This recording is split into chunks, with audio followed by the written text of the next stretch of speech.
आप सभी लोगों का स्वागत है आपके अपने ऑनलाइन इंस्टीट्यूट सक्सेस विद आशीष में। आज का हमारा जो सब्जेक्ट है वह है प्राचीन भारत के इतिहास। प्राचीन भारत के इतिहास से संबंधित जो टॉपिक है उसको हम आप लोगों को प्रतिदिन क्लास के श्रृंखला में पढ़ा रहे हैं।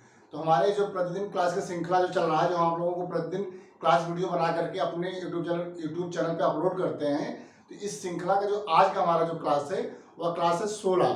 तो 16वें क्लास में हम डिस्कस करेंगे मगध राज्य। तो मगध राज्य, इसके पहले वाले क्लास में हम मगध राज्य का जो प्रथम वंश था उसके बारे में डिस्कस किए थे। जैसे प्रथम मगध राज्य पे प्रथम वंश था जो वह था हर्यक वंश। हर्यक वंश के द्वारा मगध राज्य पर जो है प्रथम वंश का जो है स्थापना किया जाता है और मगध को एक साम्राज्य का स्वरूप हर्यक वंश के द्वारा प्रदान किया जाता है। ठीक, तो हर्यक वंश से संबंधित जो प्रथम शासक था जो हर्यक वंश की स्थापना किया था वह था बिंबिसार। बिंबिसार के बाद अजातशत्रु और अजातशत्रु के बाद जो था वह उदयन था। उदयन के बाद जो हर्यक वंश का जो अंतिम शासक था वह था नागदशक। नागदशक को जो है पराजित करके शिशुनाग के द्वारा नागदशक को जो पराजित कर दिया जाता है और शिशुनाग जो है शिशुनाग वंश की स्थापना करते हैं। तो जो दूसरा वंश जो है मगध राज्य पे जो दूसरा वंश की स्थापना होता है वह है शिशुनाग वंश। शिशुनाग वंश की स्थापना कैसे होता है? शिशुनाग जो है यह स्वयं करता है।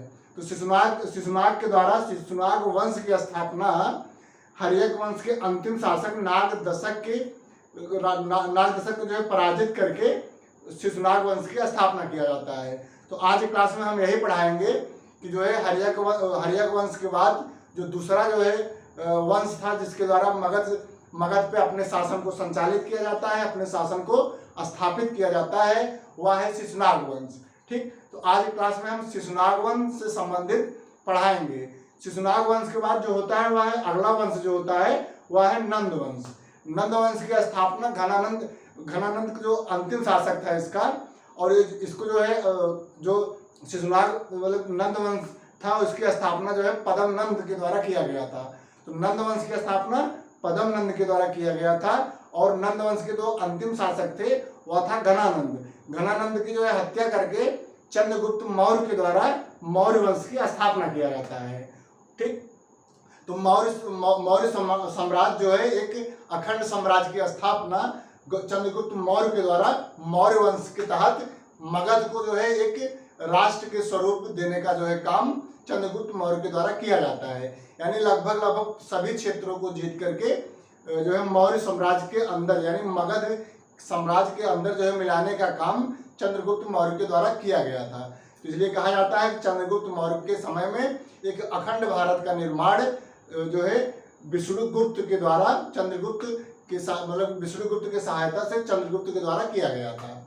तो चलिए आज का क्लास हमारा यही है कि जो हर्यक वंश के बाद जो अगला वंश जो है मगध राज्य पे शासन करता है वह है शिशुनाग वंश।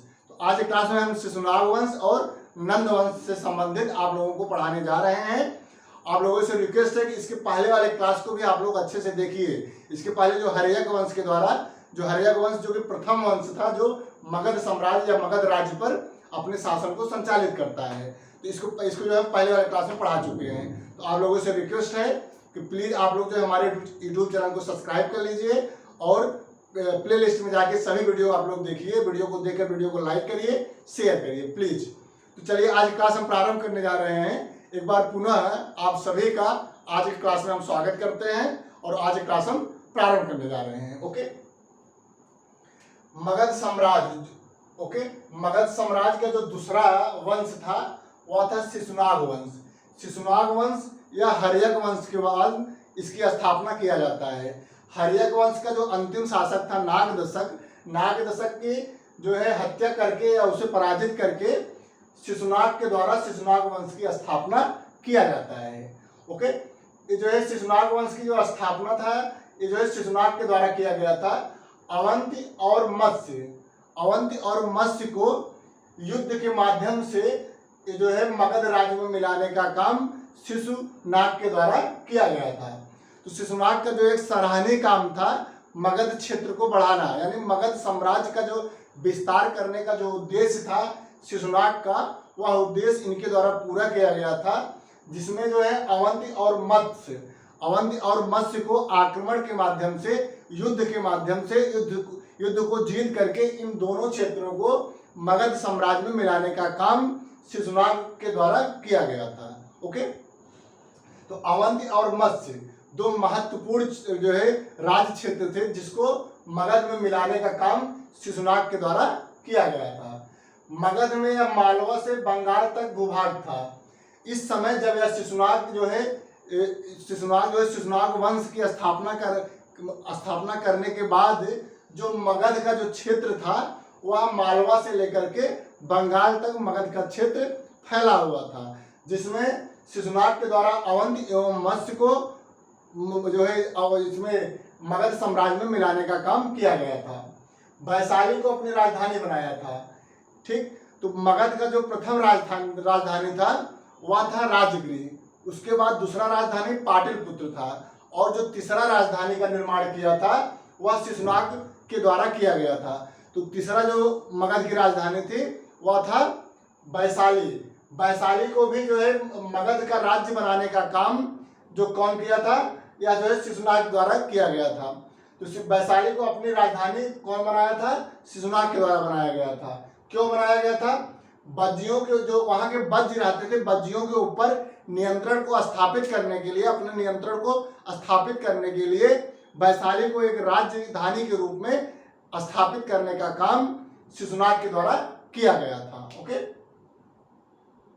इसके बाद शिशुनाग वंश के तहत शिशुनाग के बाद जो अगला शासक होते हैं वह कालाशोक होते हैं। कालाशोक यहाँ अगला शासक होते हैं। किसके बाद? शिशुनाग के बाद। इनको काकवड़ के नाम से भी जाना जाता है, कालाशोक या काकवड़। पाटलिपुत्र को यह पुनः जो है राजधानी के रूप में घोषित किया। इसके पहले जो शिशुनाग थे वह वैशाली को जो है राजधानी के रूप में स्थापित किया था, लेकिन जब कालाशोक जो है सम्राट बनते हैं, शासक बनते हैं, तो इनके द्वारा पाटलिपुत्र को पुनः एक राजधानी के रूप में स्थापित किया जाता है। इसके पहले भी जो है पाटलिपुत्र राजधानी थी, लेकिन शिशुनाग के द्वारा इस राजधानी को चेंज करके वैशाली को राजधानी बनाया गया था। लेकिन जब कालाशोक शासक हुआ तो यह पुनः पाटलिपुत्र को अपने राज्य क्षेत्र का जो है राजधानी घोषित किया। इस वंश का जो अंतिम शासक था, इसके समय में द्वितीय बौद्ध सम्मेलन हुआ था। ये बहुत महत्वपूर्ण है। कालाशोक के समय में बौद्ध सम्मेलन, जो दूसरा बौद्ध सम्मेलन हुआ था, वह कालाशोक के समय में ही हुआ था। ओके, तो जो क्वेश्चन पूछा जाता है कि द्वितीय बौद्ध सम्मेलन था वह किस शासक के समय में बौद्ध सम्मेलन का आयोजन किया गया था?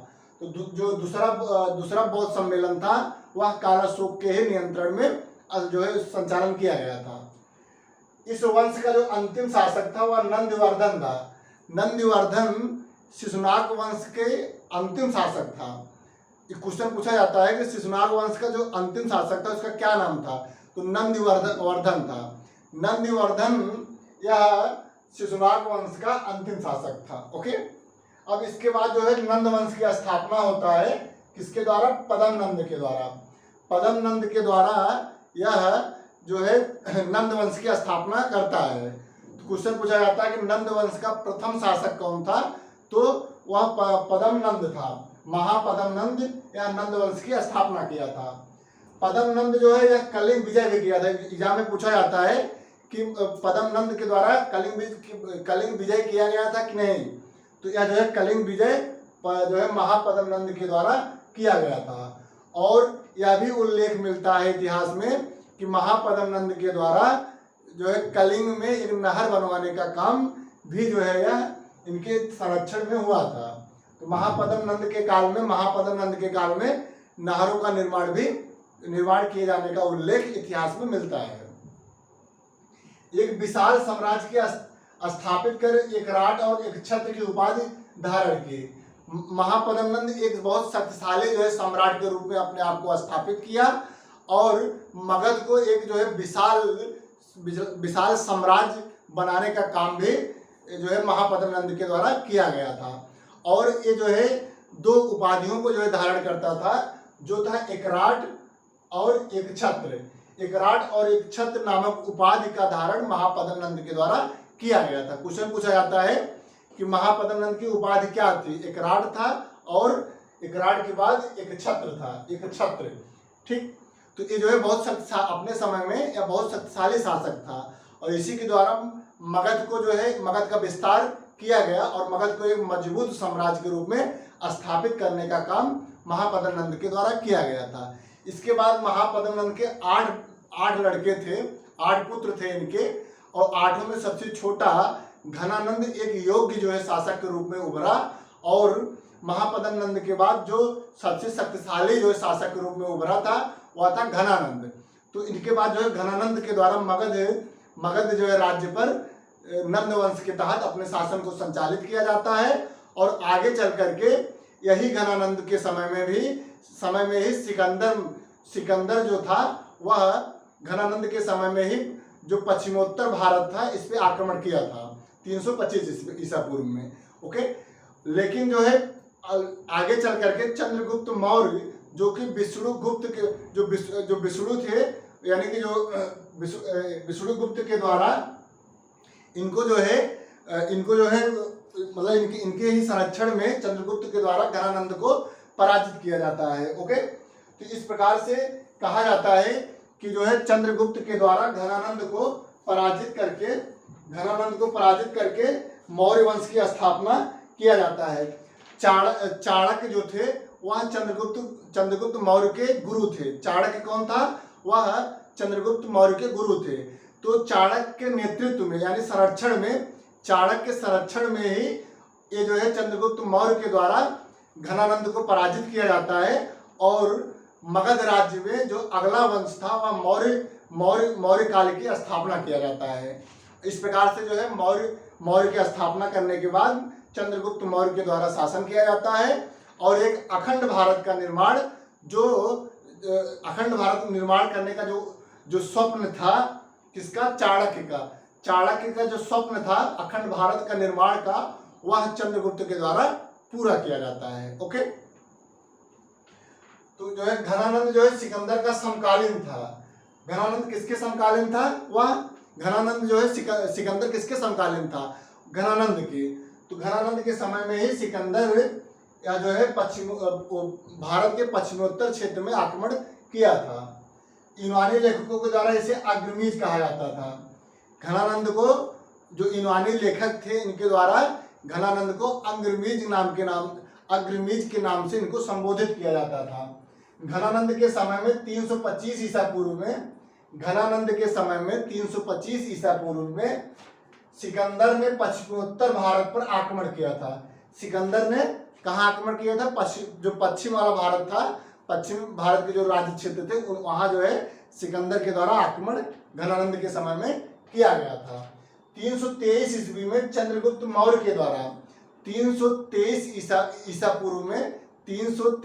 पूर्व में जो है चंद्रगुप्त मौर्य के द्वारा चाणक्य के संरक्षण में चंद्रगुप्त मौर्य के द्वारा घनानंद की जो है हत्या कर दिया जाता है और चंद्रगुप्त के द्वारा जो है मौर्य वंश की स्थापना किया जाता है। ओके, घनानंद की हत्या करके मौर्य वंश की स्थापना किया जाता है। ओके, तो इस प्रकार से अभी तक जो मगध पे जो राजवंशों के द्वारा शासन किया गया था उसमें पहला था हर्यक वंश और हर्यक वंश के बाद जो शासन किया था वह था शिशुनाग वंश। शिशुनाग वंश के बाद नंद वंश के द्वारा शासन किया जाता है और नंद वंश के बाद जो एक मजबूत जो है वंश के रूप में उभरा था वह था मौर्य वंश। तो अगला हमारा जो क्लास होगा वह मौर्य वंश से रिलेटेड होगा। तो अब हम मौर्य वंश से संबंधित आप लोगों को अगले क्लास में पढ़ाएंगे। आज क्लास इतना ही। हम अगले क्लास में यह बताएंगे किस प्रकार से चाणक्य के द्वारा विष्णुगुप्त या चाणक्य किस प्रकार से चाणक्य के संरक्षण में चंद्रगुप्त मौर्य के द्वारा घनानंद को पराजित किया जाता है और एक अखंड भारत की जो स्वप्न था उसको जो है चंद्रगुप्त के द्वारा पूरा किया जाता है। तो ये सब कैसे किस प्रकार से किया जाता है और मौर्य वंश से संबंधित किस प्रकार से शासन को मगध में स्थापित किया जाता है, इसको हम अगले क्लास में आप लोगों को पढ़ाएंगे। आज क्लास में इतना ही। आप लोगों से रिक्वेस्ट है प्लीज आप लोग हमारे इस वीडियो को देखिए और वीडियो को लाइक करिए और हमारे यूट्यूब चैनल को सब्सक्राइब करिए प्लीज। और हमारे इस वीडियो को लिंक को आप मैक्सिमम शेयर करिए। आज क्लास में इतना ही। अब अगला हम जो टॉपिक डिस्कस करेंगे मौर्य वंश, उसको हम अगले क्लास में डिस्कस करेंगे। आज की वीडियो को देखने के लिए आप लोगों को बहुत बहुत धन्यवाद। Thank you so much.